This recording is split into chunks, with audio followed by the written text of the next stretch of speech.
dipersembahkan oleh, didukung oleh. Oke, kalau misalnya kita membandingkan rekam jejak kepemimpinan, yang satu wali kota, kemudian wali kota 2 kali, kemudian gubernur, kalau yang satu di militer, jabatan terakhir Panglima Kostrat sebelumnya. Dan Sesko Abri. Dan Sesko Abri, sempat juga menjadi Danjen Kopassus. Ya.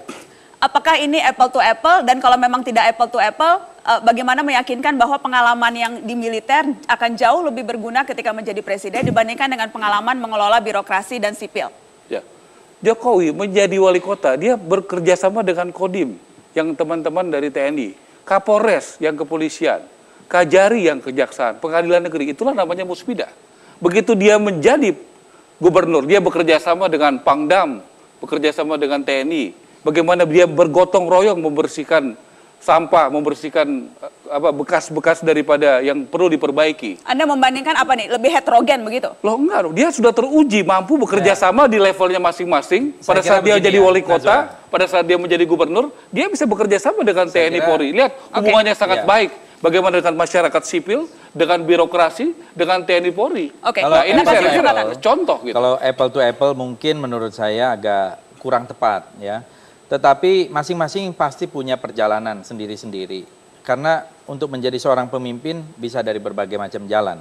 Nah, mengenai Pak Prabowo sendiri, waktu di militer, concernnya terhadap misalnya pertanian sudah ada. Pernah waktu itu Kostrat diperintahkan untuk menanam jagung, apalagi di masa krisis ya. Jadi karena diperintahkan bukan karena kesadaran? Karena kesadaran, inisiatif waktu itu. Baik, Bang Ara, ada tanggapan khusus? Begini, sangat dibutuhkan pemilu yang sangat berkualitas, jujur dan adil.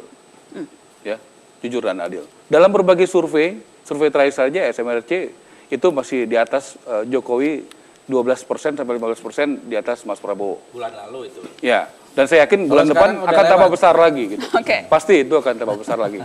Apalagi kalau Pak JK dihadapkan dengan Pak Hatta, saya yakin pasti Pak JK surveinya lebih tinggi daripada kalau mengenai survei, nah, jadi saya selesaikan ya. Bisa diutak-atik saya kira. Ya, pada saat dia belum beriklan maksimal, pada saat sudah menghadapi begitu banyak black campaign, kan begitu.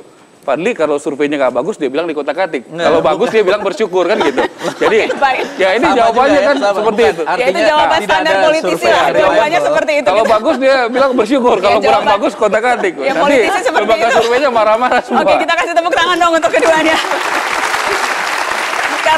Karena tadi Anda menyebut Pak Hatta Rajasa, saya jadi teringat. Nggak, saya yakin karena kita juga survei terus. Kalau data, ya, kenapa pasangan ini ditakutkan sekali? Begini, Bang Jokowi, saya teringat tadi yang Pak Mahfud MD bilang ada pengakuan bahwa sesungguhnya Gerindra itu lebih maunya sama Pak Mahfud MD dibanding Pak Hatta Rajasa. Jawab dong, jangan saya yang jawab. Makanya saya ingin menanyakan ke Pak Fadli, apakah benar sempat terlontar? Tadi kan Pak Mahfud firm sekali, sempat terlontar ke Mahfud MD. Jadi begini, lebih maunya kalau itu waktu itu sebelum kita misalnya itu dicalonkan oleh Saudara Muhaimin dan disebutkan, itu mungkin lain cerita, ya kan? Perbincangan itu ketika sedang menawarkan Pak Mahfud MD menjadi ketua tim sukses? Oh bukan, itu sebelum jauh.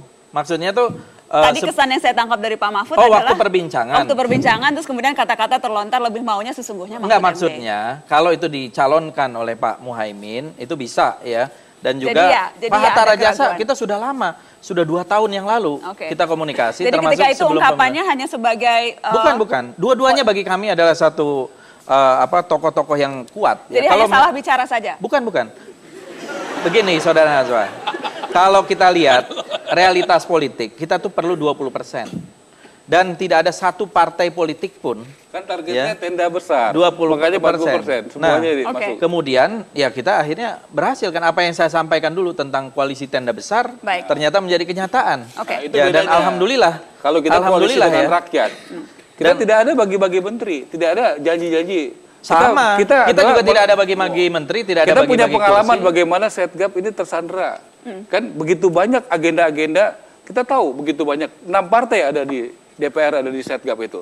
Tetapi berbeda soal mafia pajak berbeda, soal senturi berbeda, ya, tapi soal kan tetap melakukan koalisi BBM. kan, walaupun tidak berani justru menyebut itu, koalisi. Makanya kita memilih berkoalisi yang ramping. PDIP kan nggak ada koalisi. Loh, saya katakan tadi dengan rakyat. Enggak, tadi kita yakin PD Perjuangan katanya itu loh. Coba dikasih contoh aja ya.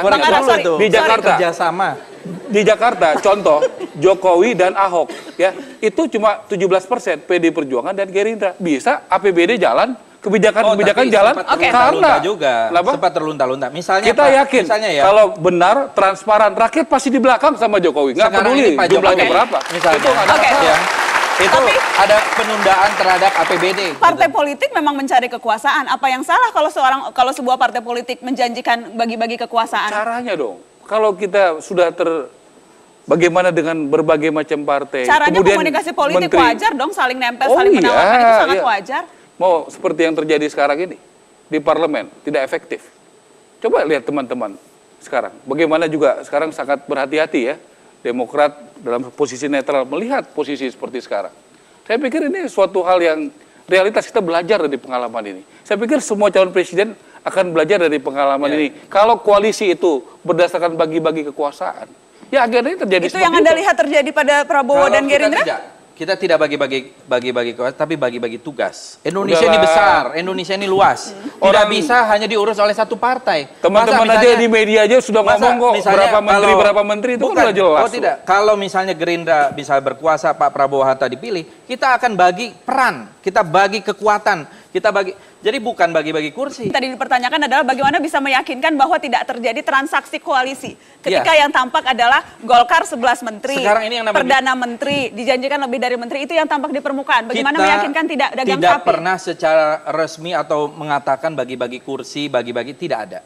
Ya, kita berbicara dengan P3, dengan PKS, sampai dengan Golkar. Percaya nggak bagi-bagi? Silakan tanya Pak Ahmad Yani. Tidak ada. Udah. Bahkan P3 mengatakan tanpa syarat. Jangan tanya ini dong, Pak Sekarang Yani. saya tanya masyarakat bahwa di PDI tidak ada bagi-bagi kursi.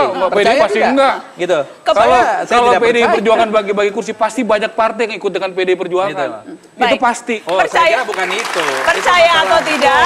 Percaya atau tidak? Kalau kita memilih bagi-bagi kursi, pasti banyak yang ikut PDI Perjuangan. Percaya atau tidak? Nanti Jokowi Pilpres surveinya paling tinggi, JK paling tinggi, digabung. Waduh, bagi-bagi lagi. Tapi kita tidak melakukan itu. Nah, itulah rakyat yang menilai. Jadi kita tidak menilai pada 9 Juli nanti. Pada 9 Juli. Pada 9 Juli rakyat yang menilai. Tepuk tangan. Bagaimana menghidupkan lahan-lahan tidur kita yang tidak bermanfaat itu pada waktu dia mungkin dia bangkitkan itu menjadi pada akhirnya dia berhenti dipecat. Ya. Jokowi belum pernah dipecat.